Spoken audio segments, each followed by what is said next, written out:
ესაია წინასწარმეტყველის წიგნი თავი 26.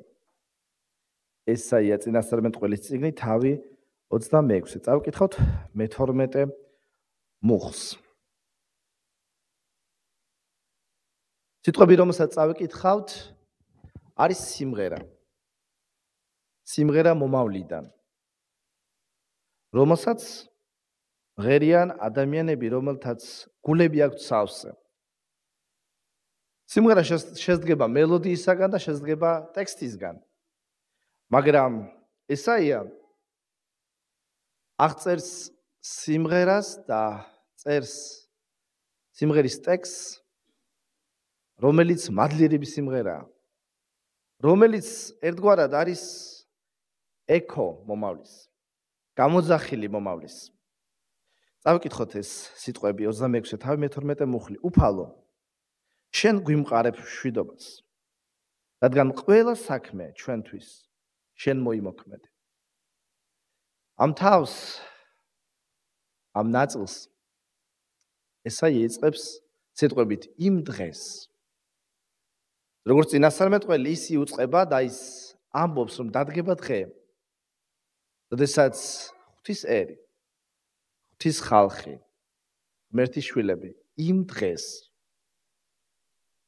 ღმერთს დაუწყებენ გალობას და ეტყვიან, ღმერთო, შენ როგორც იქნა დაამყარე მშვიდობა, მოიტანე ნამდვილი მშვიდობა და ყველა საქმე, რომელიც თითქოს და ჩანს, რომ ჩვენ ვაკეთებთ, თითქოს და ჩანს, რომ ეს ჩვენი ძალისხმევით ხორციელდება, სინამდვილეში შენ გააკეთე ჩვენთვის. შევხედოთ ამ ტექსტს როგორც პრაქტიკული მხრიდან და ასევე მარადიულობის პერსპექტივიდან. ტექსტი ამბობს, ღმერთო, შენ გვიმყარებ მშვიდობას. იუდას ტომს იმ დროს, როცა ეს ტექსტი იწერებოდა, ნამდვილად ჭირდებოდა მშვიდობა. ღვთის სოდვის გამო ღმერთის ერი იყო განსაცდელში. სოდვა მოიტანა დაპირისპირება ღმერთთან. იქ სადაც არსებობს სოდვა, არ შეიძლება იყოს მშვიდობა ღმერთთან. იმიტომ რომ სოდვილები არიან ღვთის მტრები. და ყოველგვარი უბედურება, რაც კი დაატყდა იუდას ტომს, იუდას სამეფოს, ღვთის ერს, გამოწვეული იყო მათი სოდვისაგან, წინააღმდეგობისაგან, იმ ურჯულობისაგან, რასაც ისინი სჩადიოდნენ. მაგრამ ესაია ამბობს, რომ ღმერთმა დაამყარა მშვიდობა, ნამდვილი მშვიდობა. იესო ქრისტე ამბობს ახალ თქმაში, მე ვარ ის, რომელიც გაძლევთ ჩემს მშვიდობას. მე არ მოგიტანეთ ამ ქვეყნიური მშვიდობა, დროებითი, გაცრეცილი, სუსტი და არამყარი. არამედ მე გაძლევთ ჩემს მშვიდობას, იესო ამბობს, ნამდვილ მშვიდობას. მშვიდობას მაშინაც კი, როცა ყველაფერი ისე არ ხდება, როგორც ჩვენ გვინდა ცხოვრებაში. როცა ამ ფიზიკური პრობლემებია, ჯანმრთელობა შეირყა, ან ფინანსები აღარ არის ისე მყარად.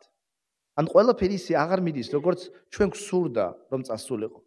ღმერთი ამბობს, მე ვამყარებ ჩემს მშვიდობას, ნამდვილ მშვიდობას. იესო ამბობს, მე ვარ ის, რომელიც გაძლევთ ჩემს მშვიდობას. სხვა სიტყვებით ვთქვათ, ღმერთი არის მშვიდობის ინიციატორი. ჩვენს სულიერ მხარეში, ჩვენს ქვეყანაში. ღმერთს შეუძლია მოიტანოს ნამდვილი მშვიდობა ურთიერთობებში.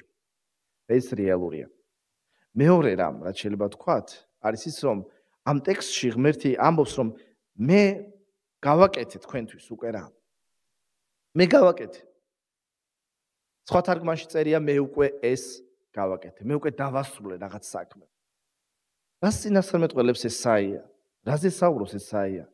ესაია ამბობს, რომ ღმერთმა გააკეთა ისეთი რამ, ისი გაკეთებაც ჩვენ არ შეგვეძლო. ესაია აქ საუბრობს მადლზე და იმ საქმეზე, რომელიც ღმერთმა აღასრულა. ჩვენი საქმე, ჩვენი ხსნის საქმე გააკეთა ღმერთმა. ჩვენი გასაკეთებელი, რომელიც უნდა გაგვეკეთებინა, მაგრამ არ შეგვეძლო რომ გაგვეკეთებინა. ეს პარადოქსია. ერთის მხრივ უნდა ჩვენ გაგვეკეთებინა. ჩვენი გადარჩენა. მაგრამ არ შეგვეძლო რომ გავკეთებინა. ღმერთმა გააკეთა. ეს არის მადლიერების სიმღერა. იმიტომ რომ ჩემი გასაკეთებელი მან გააკეთა. ჩემი საქმე ეს მან მოიმოქმედა. და დღეს, ოდესაც ჩვენ ვამბობთ, რომ ჩვენ ვაკეთებთ კეთილ საქმეებს, ეს სინამდვილეში ჩვენი გაკეთებული კი არ არის, არამედ ეს ღვთისმადლია, რომელიც ჩვენში მოქმედებს. ეს უფალია, რომელიც მოქმედებს, ეს ღმერთია, რომელიც ჩვენში აკეთებს მას. წმინდა პავლე გალატელთა მიმართ ეპისტოლეში ამბობს, რომ მას შემდეგ რაც შევიცანი ქრისტე, რაც ღვთისმადლი მოვიდა ჩემს ცხოვრებაში, მე უკვე აღარ ვცხოვრობ. ეს ჩანს რომ მე უკვე ვცხოვრობ, მაგრამ მე აღარ ვცოცხლობ, არამედ ქრისტე ცოცხლობს ჩემში. და ახლა როცა მე ხორციელად ვცოცხლობ, ამბობს პავლე, მე უკვე რწმენით ვცოცხლობ ღვთისძეში, რომელმაც შემიყვარა და თავი გასცა ჩემთვის. პავლე ამბობს, ეს უკვე მე აღარა ვარ, მე დავიწყებულია, მე ჩაბარდა წარსულს, ეხლა უკვე ქრისტე ცოცხლობს ჩემში და ქრისტე მოქმედებს ჩემით. მადლით გადარჩენა არის ის, რაზეც საუბრობს ეს ტექსტი, რომ ქრისტემ გააკეთა ჩვენი გასაკეთებელი. ქრისტემ უკვე მოიმოქმედა და მომავლის პერსპექტივიდან ადამიანები ემადლიერებიან მას. და ბოლოს, ეს არის იმედი. ეს არის იმედის ნაპერწკალი, რომ თუ ღმერთმა გააკეთა ის, რაც ჩვენ უნდა გავკეთებინა, მაშინ ამას ვერაფერი ვერ შეცვლის. მაშინ ეს ნამდვილად არის ყველაზე სტაბილური, ყველაზე მყარი, ყველაზე ძლიერი და ყველაზე შთამბეჭდავი რამ, რაც შეიძლება რომ მომხდარიყო. იმიტომ რომ გადარჩენა ეს არ არის უბრალოდ ერთი მომენტი, ერთი ფაქტი. გადარჩენის სულისკვეთებით ადამიანები ცხოვრობენ, რათა შეცვალონ სხვების ცხოვრებაც. წერილი ამბობს, ღმერთო, შენ ყველა საქმე ჩვენთვის შენ მოიმოქმედე. ყველა საქმე ქრისტეს საქმის შემდეგ ჩვენი საქმეები მიემართება ღმერთისაკენ. უბრუნდება მას, რათა ღმერთი იყოს განდიდებული სხვების ცხოვრებაშიც. თუ ხსნა თისა იქნა იესო ქრისტეს მიერ ბოლომდე აღსრულებული, მაშინ ეს იმას ნიშნავს, რომ ის ნამდვილად შეიძლება იყოს მყარი, ის ნამდვილად შეიძლება იყოს ძლიერი და ის ნამდვილად გამოიღებს ნაყოფს ჩვენ ცხოვრებაში. როცა ჩვენ მოგვაქვს ჩვენი მიასადებები და შესაწირავები, ეს არის ნამდვილი საქმე, წმენის საქმე, იმედის საქმე, სიყვარულის საქმე.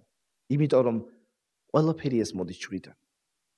იმისგანაც ღმერთმა გააკეთა ჩვენთვის და მანამ სანამ ჩვენ აღმოჩნდებით იმ ადგილას, იმ მომენტში, როცა ვიტყვით, აი დღეს უკვე ჩვენ ნამდვილად შეგვიძლია ვთქვათ, რომ ღმერთმა ეს დაამთავრა. მომავალში, მანამ სანამ ჩვენ იქ აღმოჩნდებით, ჩვენ შეგვიძლია დღეს უთხრათ ღმერთს. მე მადლობელი ვარ, რომ შენ მოიყვანე დრო ჩემ ცხოვრებაში, როცა მე შემიძლია ვთქვა, შენ მშვიდობა ჩამოაგდ. შენ კონფლიქტი დაასრულე. შენ ნამდვილი შერიგება მომეცი ღმერთთან და ყველა საქმე, რასაც მე ვაკეთებ, რაც ჩემი ხელებისგან მოდის, ეს ჩემი საქმე კი არ არის, არამედ ქრისტეს საქმის ანარეკლია. მოდი